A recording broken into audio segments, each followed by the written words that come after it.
I apologize for my malfeasance. I hope you forgive me, and we can have a good show. Coach Shit Show with 199 says, have SP record coaching sessions, help more people. There is a weird conspiracy theory. Again, I give people a reason to live, and I am in their head all goddamn day. And when you point out that you're in their head and they can't deal with it, they just go, you're just coping. You're just coping. It's like, I'm not the one who wakes up early in the morning to obsess over another man. Kind of gay. But one of the theories they have is that SP is like this secret dark force that's running everything behind the show. Yeah. So what, like, she's like the Kardashian women in that, she's like Nancy. They think she's like Nancy Reagan. Now, could you cut that goddamn booing? It's too long. That clip is too long. Oh, dude, I didn't even realize I bumped it. Oh my God! I'm just sitting here. I'm like, it's a good clip. Like, no, Jesus. I feel like today's show is me trying to put it in drive, and it's going very well, and then something happens. Some just kicks it right in the balls. So there's this conspiracy theory out there that SP secretly runs things, and by conspiracy theory, I mean just people who are so obsessed with steel toe that they can't admit that it's their only reason for living. So they go, SP is secretly controlling everything. She does everything for Aaron. And I just, honestly, I let them think it. Like, how fun is that? That you have like a dozen or so people, like maybe 24 people who are like, there is a secret. Like, I've never thought, like even in the radio days when we were way up there, I never thought I would have a group of fans so obsessed with the show. Like, we've had fans who make fan fiction before, but they know they're being kind of crazy. They know they're mentally ill. We have this whole group of people that doesn't know they're mentally ill, and they just keep giving me milk. Like when I call them lol cows, like they think that I'm kidding, and they keep giving me milk. And their latest milk is, SP is secretly controlling everything. Like, they've even got Carl's brain. Like, I've brain damaged Carl to the end. He thinks, he's like, SP is putting things in his background. His conspiracy theory is the pictures that Aaron's kids drew for him that are now in the background, SP did that. Right? Yeah. Like, Aaron would not just take a picture that his daughter gave him and just put it in the background. That's too hard of work. Right? SP did that. He doesn't have kids. It's all a lie. I have rentals. I have news for you guys. If you're coming up with shit that desperately, I've got you. You're mine. I'm sorry. I own you. You're mine, and you're having a hard time processing coping with it. You know, the show's been very good. And I don't know if I want to go into darkness and my past. And I tell you what, man, I am so happy these days. Every day is better than the last day. I'm just excited for the future. And going back into the past, I got to be honest with you, doesn't make me sad, doesn't make me mad, doesn't make me anything like that. It just runs programs. I get you. It's my favorite quote from Short Circuit. Doesn't get happy. It doesn't get sad. It just runs program. But it just kind of, I don't know. I guess my feeling is like, enough. You know, I like my life moving forward. You know, I don't like it looking back. But over the weekend, on Friday, Nick pled guilty to felony drug possession. Ooh. So it's it'll be over in the month of April, which is very fitting. It'll be over when he's sentenced. He got really kind of the deal that everyone, I saw that people were like angry about this. Like they were really mad about it. And I'm like, guys, you know, and maybe it's because I'm from Minnesota, but I was like, guys, this is kind of what everyone thought this was going to be, or at least everyone I talked to about it. Like, this is what it was going to be. They were like, first of all, he pled guilty to third-degree felony drug possession. Now, I thought he was going to get a better deal than that because it was going to be third degree anyway. The second degree was the weighing with the packaging. And I'm sure what the state told him was, look, if we go to trial, we have to reweigh this. And if we go to trial and we reweigh this, it could still be in the second degree ballpark, but it probably wouldn't because I think it was only over by 2 grams. Okay. And if you have packaging and stuff in there, I mean, that can come in 2 grams under, which would automatically kick it down to third degree. So Nick basically pled guilty to what it was. And then I saw people were, I think the word is seething about his guilty plea. And they were saying, oh, well, they dropped the misdemeanors. Well, that's the way the state works. They don't get, between you and me, they don't give a shit about the misdemeanors.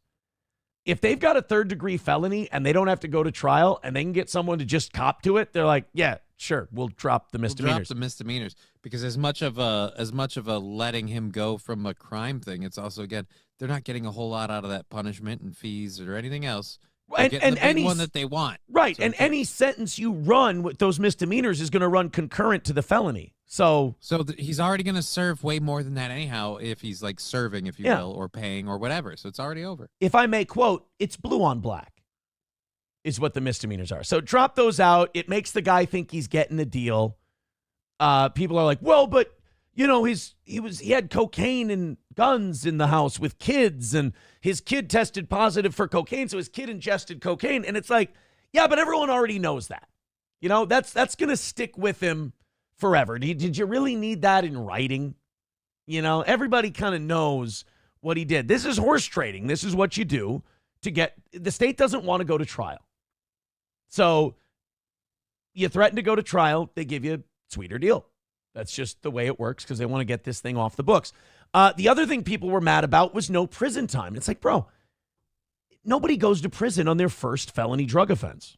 Like, you got to do something egregious. Like, you got to run somebody over and kill them while you're on drugs. And even then, you're going to jail for the running someone over and killing them, not for the drug possession.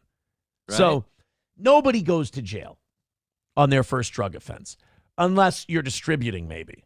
But they were mad about that. It's like, guys, all of that.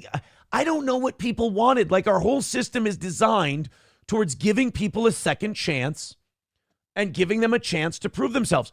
Basically what Nick got. And look, I know Nick still has this massive hate boner for me. I don't. I look at him as in my past. I got it all out. I'm good.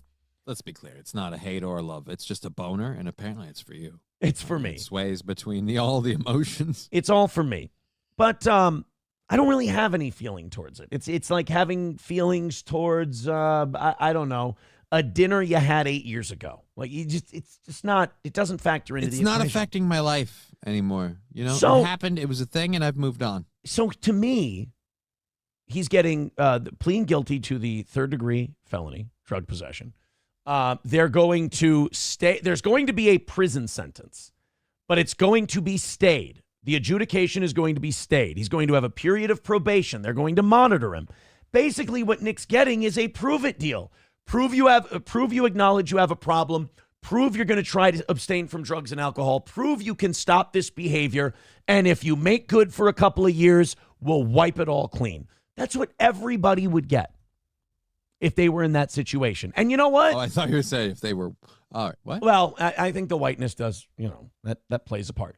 But, like, honestly, I know a lot of people were out for blood. I know a lot of people wanted it to be as bad as it can be, but that's not the way our system works. The system says you bent the knee, you admitted you did it. We're going to give you a chance to make this right, especially if you have children, you have a family. We're going to give you a chance to make this right. We don't want to make it a habit to lock people up and take them away from their children if we think that maybe they can turn make it good. around. So Nick now has a golden opportunity. He's been given a gift. He's been given the gift of a second chance at life. And if he shows humility and he admits he had a problem and he abstains from all these things, it's all going to go away. This big mistake that he made, and it was a huge mistake, and it really did. It destroyed lives and it damaged lives. And you made you made this big mistake, and they're giving you a chance to make it better. So you don't let your ego get in the way. You don't, you don't try and big time it away. You learn what it is. You learn from your mistakes.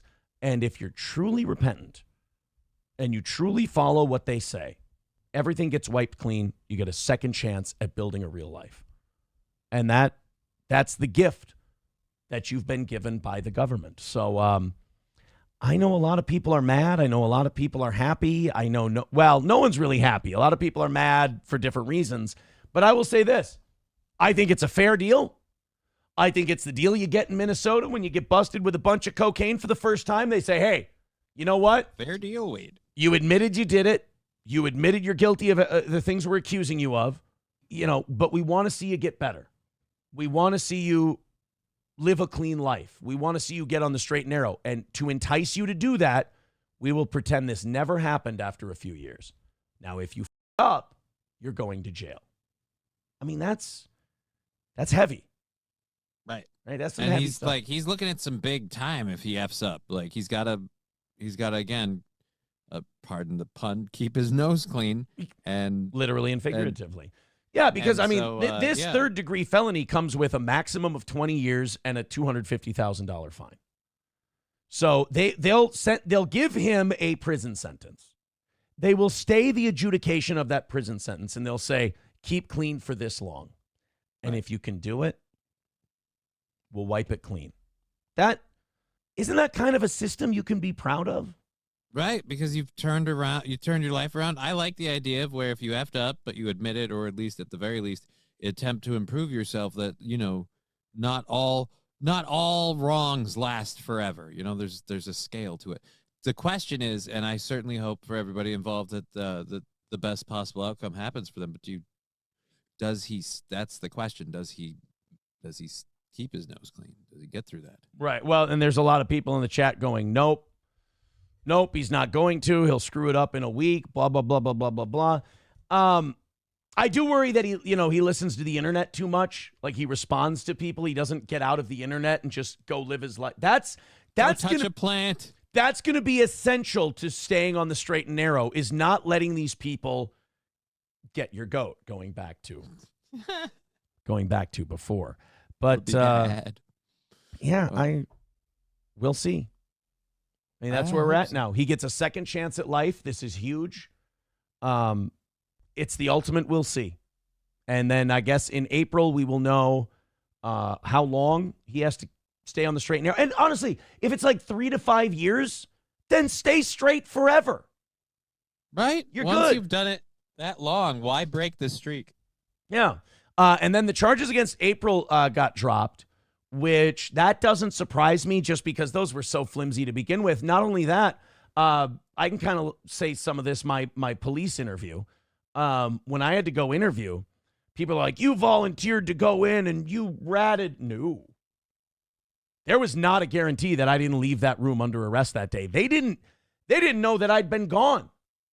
Because you remember the pastor and all these people included my name in all of this stuff. Like, they're, these Imholtz are here and they're sketchy and this and that.